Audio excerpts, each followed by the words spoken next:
Winter weather across the United States, major temperature drops, snow heading toward the East Coast. That's what we're looking at over the next several days.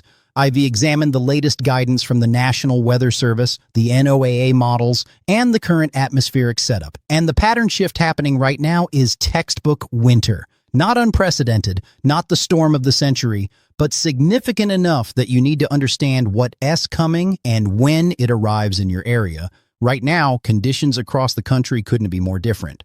And these contrasts tell us everything about what's about to happen. Across the Gulf Coast from Texas through Louisiana and into Mississippi, it's been warm and humid. Temperatures running 10 to 15 degrees above normal. Mississippi saw severe weather and tornado warnings early this morning. That warm, unstable air mass has been sitting over the region for days now. In South Carolina, it's been rainy. Near record warmth this week in central parts of the state. That changes dramatically starting Sunday. Moving north, Missouri has been quiet. Temperatures around 40 degrees, calm conditions, almost boring for winter weather enthusiasts.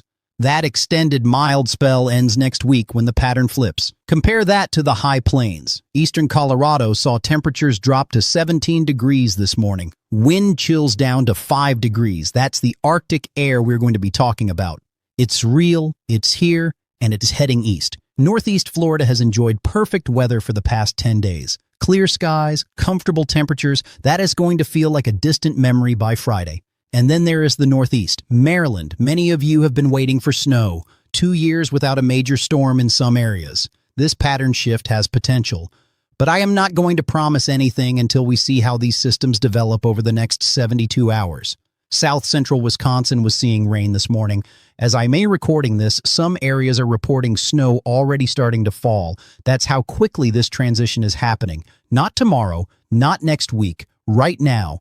Let me walk you through the meteorology, because understanding the mechanics helps you prepare better. We have a deep upper-level trough digging down from Canada. This isn't a weak clipper system. This is a significant dip in the jet stream that's pulling Arctic air masses straight down from the polar regions. At the same time, we have abundant moisture streaming up from the Gulf of Mexico. That's the warm, humid air across Texas, Louisiana, Mississippi. When that Gulf moisture meets the Arctic air, that's where we get our snow. The timing matters, the location of that collision matters. And right now, the models are showing that collision happening over the mid-Atlantic and Northeast Wednesday into Thursday. The GFS model has been consistent for the past 4 runs. The European model agrees on the overall pattern. The NAM, which is our high-resolution short-range model, is lining up as well. When you see that kind of model agreement 72 hours out, you pay attention. Here's the confidence level. High confidence on the cold air arrival. High confidence on the overall snow potential for the mid-Atlantic and Northeast. Medium confidence on exact snowfall amounts because small shifts in the track change everything. Low confidence on the exact timing down to the hour. But we're within a 12-hour window. Let me break this down region by region. Because your preparation needs depend entirely on where you are, starting with the South and Southeast. If you are in Texas, Louisiana, Mississippi, Alabama, or the Florida Panhandle, here's your timeline. Today through Tuesday, you are dealing with that warm, unstable air mass. Temperatures in the 70s in many locations, scattered showers and thunderstorms. Some of these storms could turn severe. The Storm Prediction Center has a slight risk outlined for parts of Mississippi and Alabama through Tuesday morning. The change comes Tuesday night into Wednesday. Cold front crashes through. Temperatures drop 20 to 30 degrees in 12 hours. Wednesday morning, you are waking up to temperatures in the 40s instead of the 70s. By Wednesday night, many areas drop into the 30s. Rain transitions from south to north. Southern areas see the rain end Tuesday night. Northern areas like northern Mississippi and Alabama might see a brief period of wet snow Wednesday morning, but accumulation unlikely. The air hasn't been cold long enough. But that cold air settles in, and it stays. Highs Wednesday only in the 40s across the deep south. Overnight lows Wednesday night dropping into the 20s inland. That's freeze warning territory. For those in Florida, this cold push reaches you Wednesday night. Temperatures Wednesday night drop into the 40s near the coast, 30s inland, 20s across North Florida. Most Floridians own heavy winter coats, and that's understandable. Multiple thin layers work better than trying to find a parka. Sweatshirt, jacket, windbreaker. That combination traps body heat effectively, now the mid-Atlantic and Northeast. This is where the story gets interesting, and this is where many of you have been waiting for winter weather. The setup is favorable. Cold air arrives Tuesday night, moisture arrives Wednesday. The two collide over the mid-Atlantic Wednesday afternoon and evening, then push into the Northeast Wednesday night through Thursday. Maryland, Virginia, West Virginia, Pennsylvania, New Jersey, New York, Connecticut, Rhode Island, Massachusetts. You were in the target zone. Current model guidance shows snow developing Wednesday afternoon across western Maryland and West Virginia. That snow expands eastward Wednesday evening, reaching the I-95 corridor Wednesday night. Peak intensity Wednesday night into Thursday morning. Snow continues Thursday, tapering off Thursday afternoon and evening from west to east. Snowfall amounts. And I want to be clear about the uncertainty here. The models are converging on 6 to 12 inches for much of the region, but that's a wide range. Small shifts in the low-pressure track change everything. If the low track's 50 miles farther south, the I-95 corridor from Washington through Baltimore, Philadelphia, New York sees the jackpot zone, 12 to 18 inches possible. If the low track's 50 miles farther north, those same cities see more mixing, more rain, lower totals, 6 to 10 inches. Right now, the European model favors the southern track. The GFS favors a track slightly farther north. We re-splitting the difference until we see more data. But here is what we can say with high confidence. Interior areas, western Maryland, central Pennsylvania, upstate New York, the Poconos, the Catskills. You are getting snow, period. 10 to 16 inches looks reasonable. These areas see less uncertainty because they re-cold enough that mixing isn't an issue. Coastal areas face more complexity. Ocean temperatures still in the 40s. That warm water influences the lower atmosphere, can to rule out periods of mixing along the immediate coast. But even with some mixing, most coastal areas still looking at 6 to 10 inches. The wind component cannot be ignored. As this system develops Wednesday night, winds increase. Northeast winds 20 to 35 miles per hour, gusts to 50 miles per hour along the coast. That creates blowing and drifting snow, reduces visibility, makes travel extremely dangerous even where snowfall totals aren't exceptional, and the wind doesn't stop when the snow stops. Thursday night into Friday, as high pressure builds in behind the system, northwest winds continue, 15 to 25 miles per hour. That keeps wind chills brutal. More on that in a moment. New England, you are next in line. The system arrives Thursday morning. Snow develops across Connecticut and Rhode Island Thursday morning. Pushes into Massachusetts, Vermont, New Hampshire, Maine, Thursday afternoon and evening. Peak intensity, Thursday evening through Friday morning. Boston, you re-looking at the Wednesday night into Thursday timeframe for your heaviest snow. Providence, Hartford, Springfield, same window. Portland, Maine, this hits you Thursday night. Snowfall amounts for New England. 8 to 14 inches looks reasonable from the current guidance. Interior sections, the Berkshires, the White Mountains, northern Maine, 15 to 20 inches possible. These areas sit in the sweet spot for prolonged upslope snow as northeast winds blow over the terrain. Coastal New England faces the same mixing questions as the mid-Atlantic coast. But even with mixing, 6 to 12 inches still likely for most areas. Great Lakes region, Ohio, Michigan, Indiana. Your timeline differs. You not dealing with the coastal low, you dealing with the Arctic front and lake effect snow. The Arctic front arrives Tuesday night. Temperatures drop sharply. Wednesday, you are dealing with temperatures in the teens and 20s. But the real story starts Wednesday night as northwest winds develop behind the system. Lake effect snow develops off Lakes Erie and Michigan Wednesday night.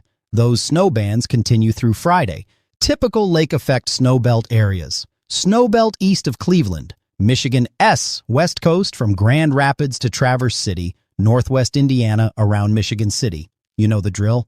Amounts under the persistent bands, 12 to 20 inches through Friday. Outside the bands, 2 to 6 inches, it's the usual lake effect lottery. 5 miles makes all the difference. Western North Carolina, you've been looking for snow. This system brings rain Wednesday, potentially changing to snow Wednesday night in the highest elevations. But significant accumulation unlikely. The mountains haven't been cold long enough before the system arrives, maybe a coating to 2 inches above 4,000 feet. That's it. Now the temperature story. Because the snow is just Act 1. The cold that follows is Act 2. Behind this system, Arctic high pressure builds south from Canada. This is January air. This is not unusual, but it's the first real push of winter air many areas have seen this season. Thursday night into Friday morning, low temperatures, mid-Atlantic and northeast, single digits to low teens. Wind chills below 0, some areas below -10, Ohio Valley around 10 degrees, wind chills near 0, deep south freezing or below freezing. Many areas seeing their first hard freeze of the season. Friday night into Saturday morning, even colder, clear skies allow radiational cooling. Mid-Atlantic and northeast 0 to 10 degrees, wind chills -10 to -20, Great Lakes below 0. Wind chills -15 to -30. Even parts of Tennessee and North Carolina dip into the teens. This cold air mass parks over the eastern half of the country through the weekend. Saturday, high temperatures only in the teens and 20s across much of the Northeast and Great Lakes. Low 30s at best in the mid-Atlantic. That is 20 to 30 degrees below normal. Many of you remember the polar vortex of 2014. This is not that extreme. That event saw wind chills of -40 across much of the Midwest. This event, wind chills bottom out around -20 in the coldest spots. Still serious, still dangerous for exposed skin, but not record-breaking. For perspective, the blizzard of '96 in the Mid-Atlantic. That storm dropped 2 to 3 feet of snow across much of the region. Temperatures fell below 0 in many locations after the storm. This event looks like 8 to 14 inches in most areas with temperatures in the single digits. Significant, yes. Historic, no. You've seen worse. Now let us talk about preparation, because understanding the forecast means nothing if you don't prepare appropriately. First, travel. If you don't need to travel Wednesday through Friday across the affected areas, this is particularly critical for the Mid-Atlantic and Northeast Wednesday night through Thursday. Snow falling at 1 to 2 inches per hour. Winds gusting to 50, visibility near 0 at times. Those are whiteout conditions. No trip is worth your life. If you must travel, prepare your vehicle. Winter emergency kit, blankets, water, non-perishable food, flashlight, first aid supplies, fully charged cell phone. Tell someone your route and expected arrival time. If you get stuck, stay with your vehicle. Run the engine for heat only 10 minutes per hour to conserve fuel and prevent carbon monoxide buildup. Clear snow from the exhaust pipe regularly. If your car gets stuck in the snow, cat litter under the tires increases traction. $3 bag works better than sand in many cases. Many of you already know this old trick. The Mid-Atlantic I-95 corridor faces the worst travel conditions Wednesday night into Thursday. If you need to get from Washington to New York, delay until Friday if possible. That extra day makes all the difference. Home preparation. Check your heating system now. If your furnace hasn't run much this winter because of the mild weather, it needs to work hard this week. Change the filter if you haven't recently. If you use a wood stove or fireplace, stock up on dry wood, pipes. If you have pipes in unheated spaces, they at risk Thursday night through Saturday morning. Let faucets drip slightly. Opens up cabinet doors under sinks to allow warm air circulation. Insulate exposed pipes if possible. A burst pipe during freezing weather creates a nightmare scenario. Power outages. The combination of heavy wet snow and strong winds Wednesday night increases that risk for the Mid-Atlantic and Northeast. Have flashlights ready. Battery-powered radio. Keep cell phones charged. If you lose power and your home becomes unsafe, know where your nearest warming center is located. Many communities open these during extreme cold events. Stock up on essentials before the storm arrives. Not panic buying, reasonable preparation. You know what your household needs for 3 to 4 days. Milk, bread, eggs if that is your thing. More importantly, medications. If someone in your household requires daily medication, make sure you have enough. For those with elderly neighbors or family members, check on them. Hypothermia risk increases significantly for older adults during extreme cold. A phone call makes a difference. An in-person visit is even better if you can safely manage it. Outside preparations. Bring in outdoor furniture, decorations, anything that strong winds could turn into projectiles. Secure garbage cans. Trim any dead tree branches that could break under snow load. If you use a snowblower, service it now. Fresh gas, change the oil if needed, make sure it starts. Wednesday morning when you need it is not the time to discover it doesn't work. Shoveling. If you're in an area expecting significant snow, try to shovel it all at once. The snow is still falling Thursday morning across much of the region. Shovel a path Wednesday night. Shovel again Thursday morning, shovel again Thursday afternoon. 3 shorter sessions beats 1 marathon session. Your back and your heart will thank you. And let's talk about the health impacts, because winter weather affects more than just travel. For those dealing with migraines or sinus issues, rapid pressure changes. Wednesday triggers symptoms for many people. Have your medication ready. Stay hydrated. That helps. Across the Gulf Coast, you've been dealing with temperature whiplash for weeks. One day 70 degrees, next day 40, then back up. People have been sick for weeks. Sinus issues, respiratory infections, general malaise. That back and forth pattern ends Wednesday when sustained cold moves in. For some, the stability actually helps once you adjust. The extreme cold Thursday night through the weekend creates hypothermia and frostbite risks. Frostbite can occur on exposed skin in 10 to 15 minutes with wind chills of -20. Limit outdoor exposure. Cover all exposed skin. Multiple thin layers trap heat better than one thick layer. Heart attack risk increases during snow shoveling, particularly for those who aren't physically active regularly. If you have any cardiovascular issues, seriously consider hiring someone to clear your driveway. Pride isn't worth your life. Looking ahead to next week, the cold moderates somewhat. Not warm, but less extreme. Temperatures Tuesday and Wednesday next week climb back towards seasonal averages for mid-January. 30s in the mid-Atlantic, 20s in the Northeast, 40s in the South. But we rewatching another system for late next week, too far out for details. The overall pattern remains active. Winter is here. This isn't a one-time event, and then we redone.